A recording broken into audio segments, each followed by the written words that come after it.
এখন আমি আলোচনা করব একজন মুসলমান একজন হিন্দুর জীবন। দুজনেই পণ্ডিত, কিন্তু দ্বিতীয়জন অতি বেশি পণ্ডিত। প্রথমজন হলো কাজী আব্দুল ওয়াদুদ, শিখা পত্রিকার প্রাণ, অন্যতম প্রাণ। শিখা পত্রিকায় তিনজন ছিলেন মোটামুটি। সবচেয়ে বেশি অবদান ছিল আবুল হোসেন, সবচেয়ে বেশি জ্ঞানী ছিলেন আবুল হোসেন। তিনি 1938 সালেই মারা যান, কিন্তু ফলে তার সাহিত্য সাধনা সীমাবদ্ধ হয়ে যায়। 1930-এর পরে তিনি বেসিক্যালি তার রাইটিংস তেমনভাবে ছিল না। ইকবালের পাকিস্তান প্রস্তাবের পরে তিনি ভেবাচাকা খেয়ে যান এবং তারপরে তার স্বাধীনতা, তার সাহিত্য সাধনা অনেক কমে যায়। কিন্তু কাজী আব্দুল ওয়াদুদ 1970 সাল পর্যন্ত বেঁচে ছিলেন এবং মৃত্যুর আগ পর্যন্ত তার সাহিত্য সাধনা ছিল। ফলে কাজী আব্দুল ওয়াদুদ তিনি 77 বছর বেঁচে ছিলেন। 1894 সালে তার জন্ম, 1970 সালে তিনি মারা গেছেন। 76-77 বছর তিনি বেঁচে ছিলেন। ইনি বাংলা সাহিত্যে প্রচণ্ড প্রভাব আছে এই লোকের, এবং তিনি কিন্তু আল্লাহ রাসূলের উপরে মোটা বই লিখেছেন, আবার গেটের উপরে মোটা বই লিখেছেন, আবার ঈশের উপরে মোটা বই লিখেছেন। এর নাম হলো গিয়া রবীন্দ্রনাথের পরে। তিনি রবীন্দ্র ভক্ত ছিলেন, কিন্তু আমি তার সাথে তুলনা করব আরেকজন হিন্দুর, যিনি কিন্তু মোটেই রবীন্দ্র ভক্ত না। আমি একজন মুসলমান রবীন্দ্র ভক্ত কাজী আব্দুল ওয়াদুদ, তার সাথে তুলনা করব একজন হিন্দু যিনি মোটেই রবীন্দ্র ভক্ত না। একজন হিন্দু যিনি মোটেই রবীন্দ্র ভক্ত না, তিনি হলেন গিয়া একজন হিন্দু যিনি মোটেই রবীন্দ্র ভক্ত না, এবং তিনি হলেন গিয়া শিবনারায়ণ রায়। তিনি কোন কোন দেশে পড়িয়েছেন, এবং তিনি প্রায় 87 বছর বেঁচেছেন। আমি 80 বছরকে ধরতে পারি একজন মানুষের এখন আইডিয়াল জীবন। এর নিচে বললে আমি বলবো কম, আর একটু বেশি হলেই বলবো যে না, স্বাভাবিক। এখন জাপানে 100 বছর বাঁচা, ইটালিতে 100 বছর বাঁচা কোনো বিষয় না। কাজে আমাদের চিন্তা করতে হবে যে শিবনারায়ণ রায় একজন মোটামুটি বেঁচে ছিলেন, এবং ইনি কিন্তু অকালেই মারা গেছেন। এনার নাম হলো গিয়া কাজী আব্দুল ওয়াদুদ। তিনি 76 বছর বেঁচে ছিলেন। তিনি রাজবাড়ি বা পাংশা এইসব এলাকার লোক ছিলেন, ফরিদপুর। কিন্তু কাজী আব্দুল নাম কি শিবনারায়ণ রায় কোন দেশে তিনি ভিজিটিং প্রফেসর ছিলেন, তাহলে আপনি বুঝতে পারবেন। তিনি ভিজিটিং প্রফেসর ছিলেন জার্মানি, অস্ট্রিয়া, ইটালি, নেদারল্যান্ড, তারপরে ডেনমার্ক, সুইজারল্যান্ড। তাহলে বুঝেন যে ইউরোপের সবচেয়ে জ্ঞানী অংশ যে জার্মান বলা হয়, তিনি কিন্তু প্রচণ্ডভাবে বিখ্যাত ছিলেন, এবং তিনি ওইসব জায়গায় ভিজিটিং প্রফেসর হিসেবে, এবং গোটে ইউনিভার্সিটিতে, মানে পৃথিবীর শ্রেষ্ঠ জ্ঞানীগুণী দেশ কোনটা? জার্মানি। আর জার্মানির শ্রেষ্ঠ কবিকে তিনি গেটে।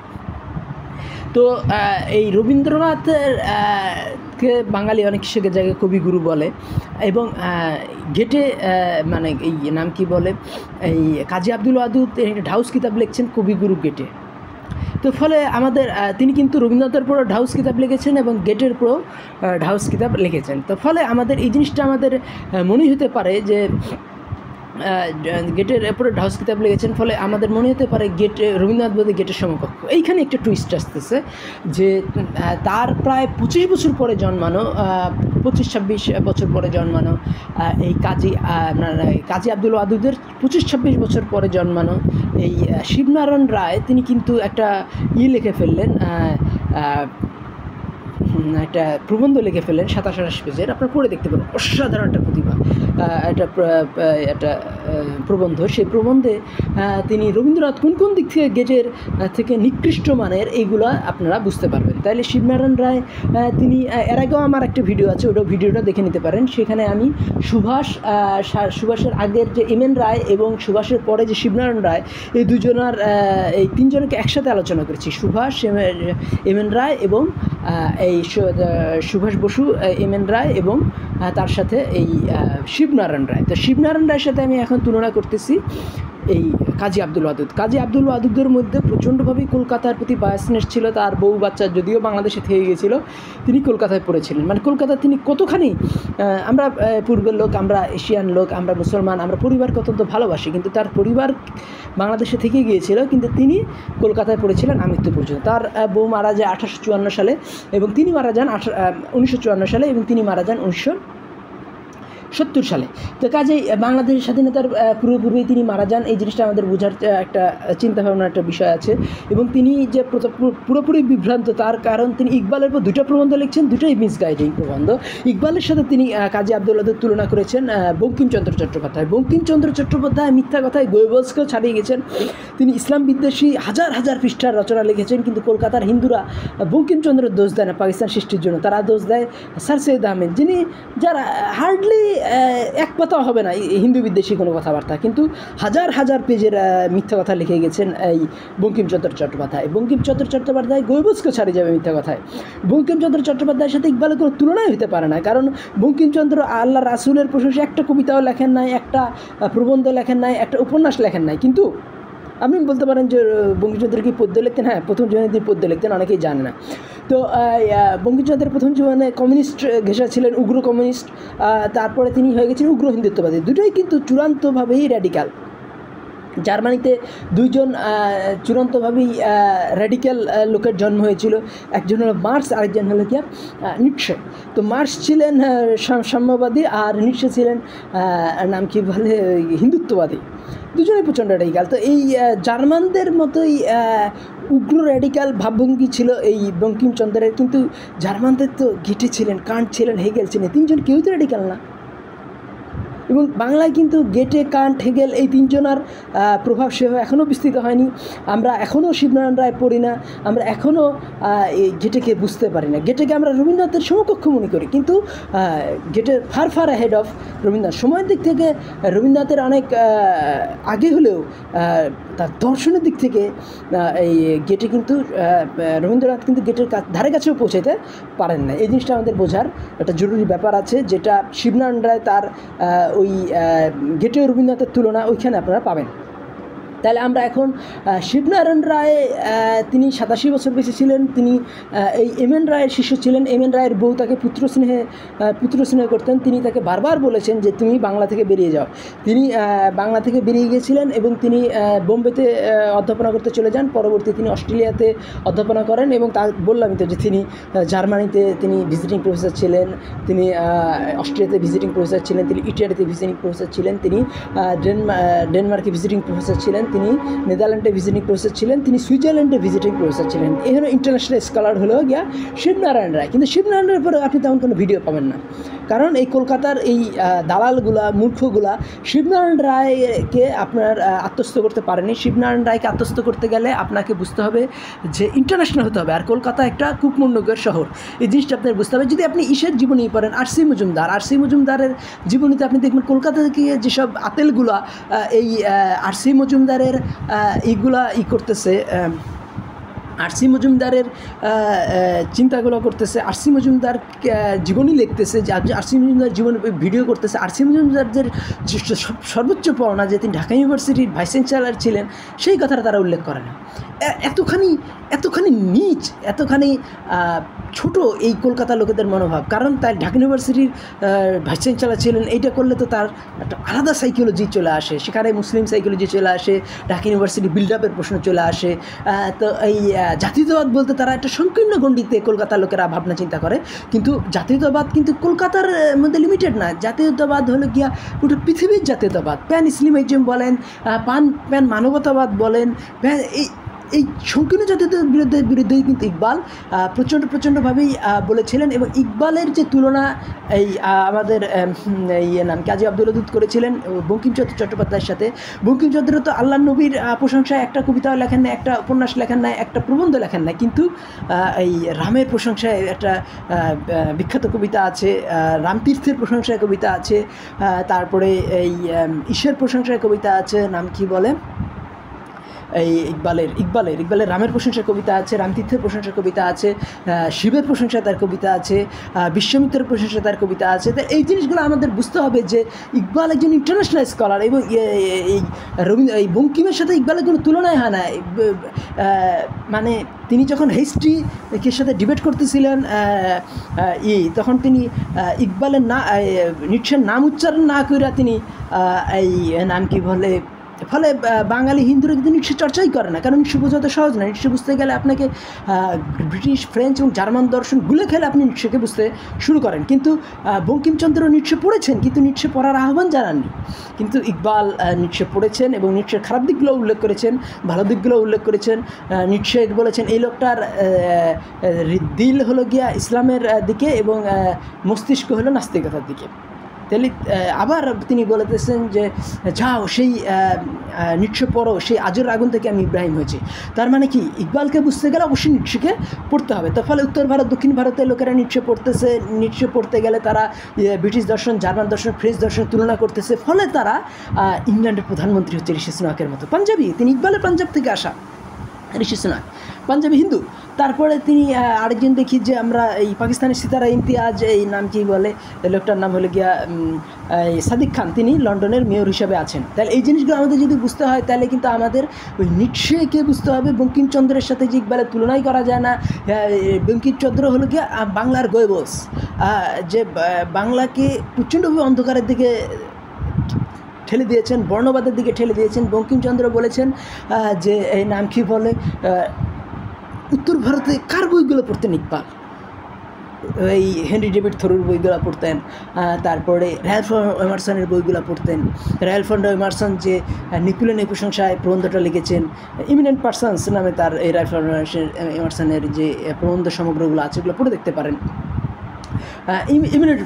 ইমিনেট পার্সন হলো গিয়ে ইসের চার্চিলের, কিন্তু এই রিপ্রেজেন্টেটিভ ম্যান এই বইটাতে এই নেপোলিয়নের প্রশংসা প্রবন্ধ আছে। ম্যান অফ দ্য ওয়ার্ল্ড, নেপোলিয়নকে তিনি র্যালফ এমারসন বলেছেন ম্যান অফ দ্য ওয়ার্ল্ড হলো গিয়ে এই নেপোলিয়ান। আর গেটের প্রশংসায় ওখানে কিন্তু প্রচণ্ডভাবেই আছে, গেটের প্রশংসা একটা প্রচণ্ড প্রবন্ধ আছে। শেক্সপিয়ারের প্রচুর প্রশংসায় একটা বিরাট প্রবন্ধ আছে। এই রিপ্রেজেন্টেটিভ ম্যান বইটা আপনাদের জন্য পড়ে দেখা অত্যন্ত চমৎকার একটা বই হবে। Ralph Emerson, Henry David Thoreau, Walt Whitman, তারপরে মার্ক টুয়েন আরেকটা বই আপনাদের জন্য অবশ্যই পড়া কর্তব্য, সেটা হলে গিয়া এই নাম কি বলে, young Connecticut Yankee in King Arthur's court. এখানে ইংল্যান্ডকে ডেভেলপ করার একটা চিন্তা করা হচ্ছে ক্রুসেড ব্যতিরিকে, এবং সেখানে দেখায় ক্রুসেড ব্যতিরিকে ইংল্যান্ডকে ডেভেলপ করা সম্ভব ছিল না। তাহলে এটা কার লেখা? মার্ক টুয়েনের। তো কাজেই ক্রুসেড বা ইসলামের সংস্পর্শে আসার আগ পর্যন্ত খ্রিস্টান রেনেসাঁ হয়নি, এই জিনিসটা বুঝতে হবে। তো ইসলামের শ্রেষ্ঠত্বও কিন্তু আপনি বুঝতে পারবেন ওই কোন বইটাতে, ওই বইটা পড়বেন আপনার, মার্ক টুয়েনের young Connecticut Yankee in King Arthur's Court. এই বইটা পড়লে পরে আপনার বাংলাদেশেও আমরা একটা যে ডেভেলপ করতেছি, নাম কি বলে, বাংলাদেশিরা যে একটা ডেভেলপ করতেছে, সংস্কার করতেছে, নাম কি বলে, এই সিনেট তৈরি করবে, এই বইগুলো পড়তে হবে। তো এগুলো পড়তেছে বাঙালি মুসলমান এখন পড়তেছে, তারা শিবনারায়ণ রায়কে পড়তেছে, তারা এম.এন. রায়কে পড়তেছে, তারা সুভাষ বসুর জীবনী পড়তেছে, তাদের পরে বাঙালি মুসলমানের ভিডিও পাবেন আপনি ইউটিউবে। তাহলে এই জিনিসগুলো আপনার বুঝতে হবে যে গতকালকে বা পরশুতে একটা বাংলাদেশের একটা প্লেন ঢুকে গেছে কোথায়, এটা ইসের মধ্যে, একটা স্কুলের মধ্যে, শত শত আহত নিহত। তারপরেও এই জিনিসটা বুঝতে হবে যে বাঙালি মুসলমান উড়ান বাদ দিবে না, কারণ বাঙালি মুসলমান এখন ফিকটে করতেছে। আর ফিকটেই কিন্তু জার্মানির বিমান প্রতিরক্ষার সবচেয়ে বড় হাতিয়ার ছিল।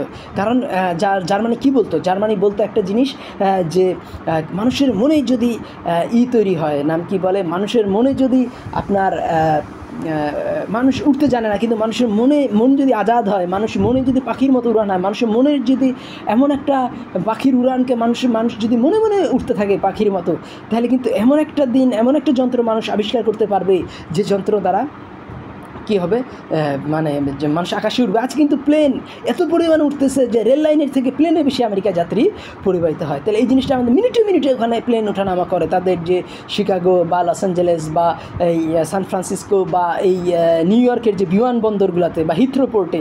তাহলে এই জিনিসগুলো আমাদের বুঝতে হবে যে বাঙালি মুসলমানও কিন্তু, পাকিস্তান কিন্তু প্রচণ্ডভাবেই ইকবালের প্রভাবে তাদের বিমান বাহিনী প্রচণ্ড ডেভেলপড। ফলে ভারতের বিমান বাহিনী যখন এই কিছুদিন আগে পাকিস্তানে বিভিন্ন বিভিন্ন জায়গায় ক্ষেপণাস্ত্র নিক্ষেপ করতে গেছে, ভারতের পাকিস্তানি বিমান বাহিনী কিন্তু ভারতের বিমানকে চ্যালেঞ্জ করেছে এবং কয়েকটা রাফায়েল বিমান তারা ফেলে দিয়েছে। তো কাজেই পাকিস্তানের শুধু বিমান বাহিনী ডেভেলপ হবে না, ইকবালকে বাঙালি মুসলমানও বোঝা শুরু করেছে। দেওয়ান মোহাম্মদ আজরাফ তিনি একটা বিরাট বই লিখে ফেলেছেন, কবির দর্শন, সিলেটি লোক তিনি। তাহলে এই জিনিসটা আমাদের বুঝতে হবে যে এই যে তিনি লিখলেন যে কবির দর্শন, এই বইটা বাঙালি মুসলমানরা পড়তেছে, ফলে আমাদের এখানে সত্যিই কিন্তু আমরা ওই পাকিস্তানি বা চায়নার যে উন্নত বিমানগুলো বাংলাদেশ কিনবে, ফলে বাংলাদেশে আকাশ প্রতিরক্ষা হবে প্রচণ্ড ডেভেলপড। এবং এর নাম কি বলে, এই যে F-35 সাথে মোকাবেলা করার মতো উন্নত বিমান কিন্তু তুরস্ক, চায়না এবং পাকিস্তানেও কিন্তু আছে। আমরা কেন সেই F-7 চালাবো? এই F-7 চালানো এটা অবসলিউট, 1965 সালের বিমান, এটা চালানোর কোনো দরকার হয় না। কাজে আমাদের এই জিনিসগুলো আমাদের বুঝতে হবে যে বাংলাদেশ এটা তারিখের দিকে যাচ্ছে, উন্নতির দিকে যাচ্ছে। বাংলাদেশে কিন্তু এখন ওই শিবনারায়ণ রায়, আমরা কিন্তু এখন গেটের সাথে রবীন্দ্রনাথের তুলনা করতে পারি। আমরা শিবনারায়ণ রায় পড়তেছি গেটে এবং রবীন্দ্রনাথের তুলনা করতে পারতেছি। রবীন্দ্রনাথ কোন দিকে গেটের থেকে নিকৃষ্টতর সেগুলোও আমরা জানি। এবং এই শিবনারায়ণ রায় কিন্তু একটা ভুল করেছেন যে তিনি সব জায়গায় তিনি বোম্বেতে যে তিনি বলেছেন, নাম কি বলে, ইসের তুলনা করেছেন, নাম কি বলে, বাংলার সাথে তামিল তুলনা করেছে। তামিলটা কত ডেভেলপড, কিন্তু কেন ডেভেলপড? সে ইকবালের প্রভাব যে তামিলদের মধ্যে প্রচণ্ডভাবে ছিল। ইকবাল যে রিকনস্ট্রাকশন রিলিজিয়াস থট ইন ইসলাম, তার বেশ কিছু যে লেকচারগুলো তিনি মাদ্রাজে দিয়েছিলেন।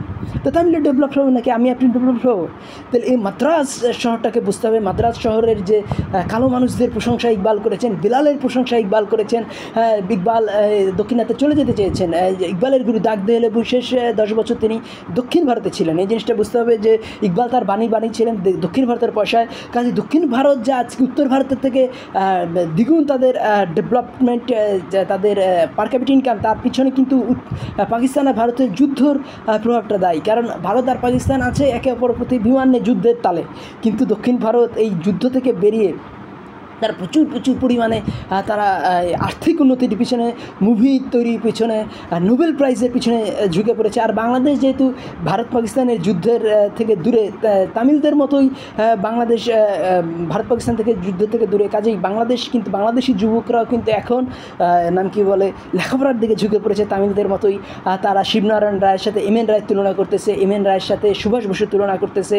তারা এই ফিক্টের দর্শন আলোচনা করতেছে ইউটিউবে এসে, তারা আলোচনা করতেছে এই শেলিংয়ের দর্শন, তারা স্লেয়ার ম্যাচারের দর্শন আলোচনা করছে ইউটিউবে আইসা, তারা এই বার্কসনের দর্শন আলোচনা করতেছে, তারা এই নাম কি বলে আর্নেস্ট রিনানের দর্শন আলোচনা করতেছে। কাজেই বাংলাদেশকে এখন আর ছোটো চোখে দেখলে হবে না। জাপান যেরকম ইন্ডাস্ট্রিয়ালিস্ট হয়েছে, দক্ষিণ ভারত যেমন ইন্ডাস্ট্রিয়ালিস্ট হয়েছে, দক্ষিণ ভারতে যেমন কেরালাতে এখন সে শিক্ষার হার 93%, বাংলাদেশেও শিক্ষার হার 93% হয়ে যাবে আলটিমেটলি।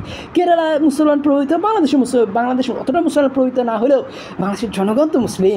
কাজেই ভিতরে হুজুররা কিন্তু, আমাদের যার মাদ্রাসা শিক্ষিত হুজুররা কিন্তু ইকবালের কবিতা পড়ে, ফলে ইকবালের সাথে রবীন্দ্রনাথের আলোচনার একটা বিস্তৃত সুযোগ বাংলাদেশের রয়েছে।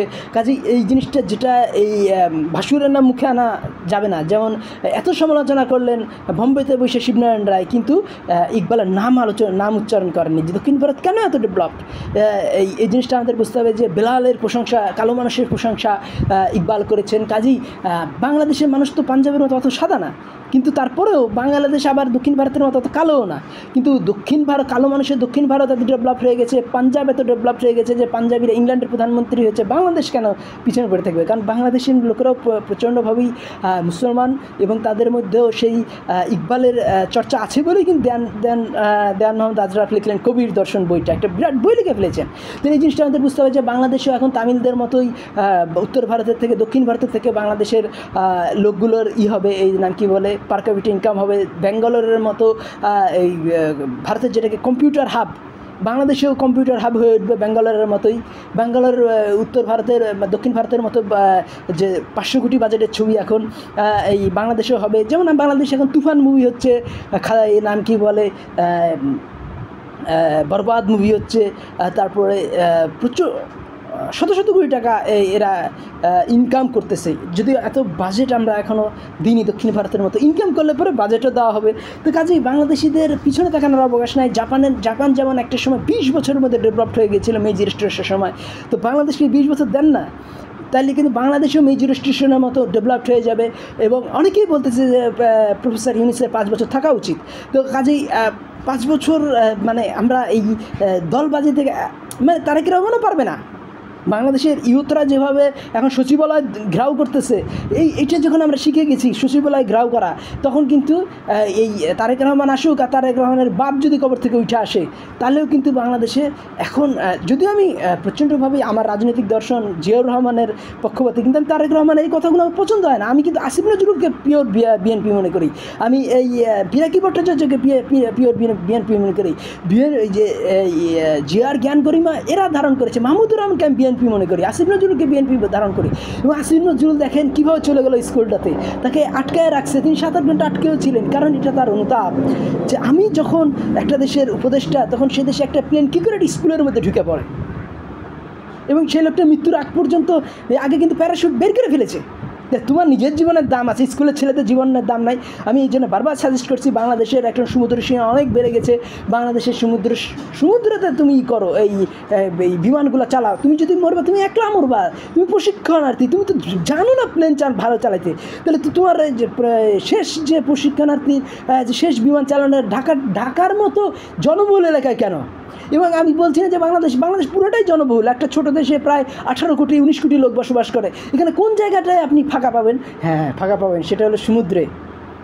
বাংলাদেশকে আমি অবশ্যই বলবো যে বাংলাদেশের উচিত এখন একটা নাম কি বিমানবাহী রণতরী কেনা, কারণ এই বাংলাদেশ যে আমরা মুর্শিদাবাদ ত্যাগ করে আমরা খুলনা নিয়েছি কি জন্য? এটা শক্তিশালী নেভি তৈরি করার জন্য। কিন্তু বাংলাদেশের নেভি তখনই শক্তিশালী হবে যদি এতগুলা বিমানবাহী রণতরী থাকতে পারে ব্রিটেনের। যদি জাপান তো বিমান, আপনি বলতে পারেন যে ইংল্যান্ড আছে 300-400 বছর ধরে ডেভেলপ, জাপান তো আজকে 100 বছর ধরে ডেভেলপ। জাপানে যদি এতগুলো বিমানবাহী রণতরী থাকতে পারে, বাংলাদেশে একটা বিমানবাহী রণতরী থাকতে পারে না? অবশ্যই পারে। এবং তাতে হবে কি, বাংলাদেশের 3 ডাইমেনশনাল যে এই নাম কি বলে 3 ডাইমেনশনাল যে আর্ম ফোর্সেসের তুলনা চেয়েছিলেন বাংলাদেশের লোকজন, সেইটাই কিন্তু আমাদের বাস্তবায়িত হবে যদি আমরা ওই বিমানবাহী রণতরী একটা 500-600 কোটি টাকা পড়বে, হয়তো হাজার কোটি টাকার দুর্নীতি গেছে বাংলাদেশের, একটা বিমানবাহী রণতরী থাকলে পরে ওইখানেই আমাদের পাইলটরা ট্রেনিং নিতে পারবে এবং কেউ মারা যাবে না। তো এই জিনিসগুলো আমাদের চিন্তার মধ্যে থাকতে হবে, এবং আমাদের চিন্তার মধ্যে থাকতে হবে যে এই আবুল আদুদের যুগ থেকে আমাদের বেরিয়ে আসতে হবে, আমাদের ঢুকতে হবে শিবনারায়ণ রায়ের যুগে। শিবনারায়ণ রায় যেমন বিভিন্ন দেশে, পৃথিবীর জার্মানিতে তিনি ভিজিটিং প্রফেসর ছিলেন, ইটালিতে ভিজিটিং প্রফেসর ছিলেন, নাম কি বলে সুইজারল্যান্ডে ভিজিটিং প্রফেসর ছিলেন, অস্ট্রিয়াতে ভিজিটিং প্রফেসর ছিলেন, এই নেদারল্যান্ডে ভিজিটিং প্রফেসর ছিলেন, আবার ডেনমার্কে ভিজিটিং প্রফেসর ছিলেন, গেটে ইউনিভার্সিটিতে, জার্মানির ফ্র্যাঙ্কফুর্টের গেটে ইউনিভার্সিটিতে তিনি ভিজিটিং প্রফেসর ছিলেন। বাংলাদেশি মানুষকেও শিবনারায়ণ রায়কে ফলো করে ইন্টারন্যাশনাল স্কলার হয়ে উঠতে হবে, এবং আমেরিকান স্কলারের ধারায় লিখতে হয় বাংলাদেশের স্কলার। যেমন আমেরিকান স্কলার প্রবন্ধে র্যালফ ওয়ারেন এমারসন ঘোষণা করেছিল আমাদের আর এখন অনুসরণ করার প্রয়োজন নেই ইউরোপের, তাই কাজে আমরাও এখন ঘোষণা করবো আমাদের এখন অনুসরণ করার প্রয়োজন নেই কলকাতার। তাহলে কী হবে, এই আমরা ঈশ্বরের সাথে তুলনা করব, আমরা অবশ্যই তুলনা করব কাজী আব্দুল ওয়াদুদের সাথে। এই শিবনারায়ণ রায় তখন কিন্তু আমি তুলনা করতেছি বলেই তো এই ভিডিও বানাচ্ছি, তখন বাংলাদেশ হবে সায়েন্সের নোবেল প্রাইজ তামিলদের মতোই, বাংলাদেশ তখন 200 কোটি বাজেটের মুভি করবে আমার কথা, এবং তাতে 1000 কোটি টাকা ইনকাম করবে। তা এই যে বাহুবলী মুভিগুলা, একটা শুধু বাদ দিলে যে নাম কি বলে এই আমির খানের যে দাঙ্গাল বাদ দিলে বাকি যে টপ গ্রসিং মুভিগুলা সেগুলো তো দক্ষিণ ভারতের। কাজেই আমাদের মনে রাখতে হবে যে আমরাও পারি, দক্ষিণ ভারতের কালো মানুষরা যদি পারে, উত্তর ভারতের সাদা মানুষরা যদি পারে, বাংলার মানুষরাও কিন্তু এই বাংলাদেশ মানুষের গড় ইনকাম আমরা ভারতের ডাবল অনায়াসই হয়ে যেতে পারে। এবং শ্রীলঙ্কা এবং কেরালার যদি শিক্ষার রেট 90%-এর উপরে চলে যেতে পারে, কালো মানুষগুলার বাংলাদেশের শিক্ষার হার 90%-এর উপরে চলে যেতে পারে বলেই আমরা আশা করতেছি। তো কাজেই আমরা অবশ্যই প্রত্যেকেরই আমরা দুজন লোকের জীবনে অবশ্যই পড়ব এবং তুলনা করবো। একজন হল শিবনারায়ণ রায়, এবং যিনি মুসলমান ঘেঁষা ছিলেন হিন্দু হয়েও, এবং এই আরেকজন হলো গিয়া এই নাম কি বলে যিনি হিন্দু ঘেঁষা ছিলেন মুসলমান হয়েও, তিনি হলেন কাজী আব্দুল ওয়াদুদ। আমার এই দুজনের জীবনী পড়ার আমি বাংলাদেশিদের আমন্ত্রণ জানাচ্ছি। আমার কথাগুলো ভালো লাগলে আমার চ্যানেল সাবস্ক্রাইব করুন, লাইক বাটন ক্লিক করুন। ধন্যবাদ।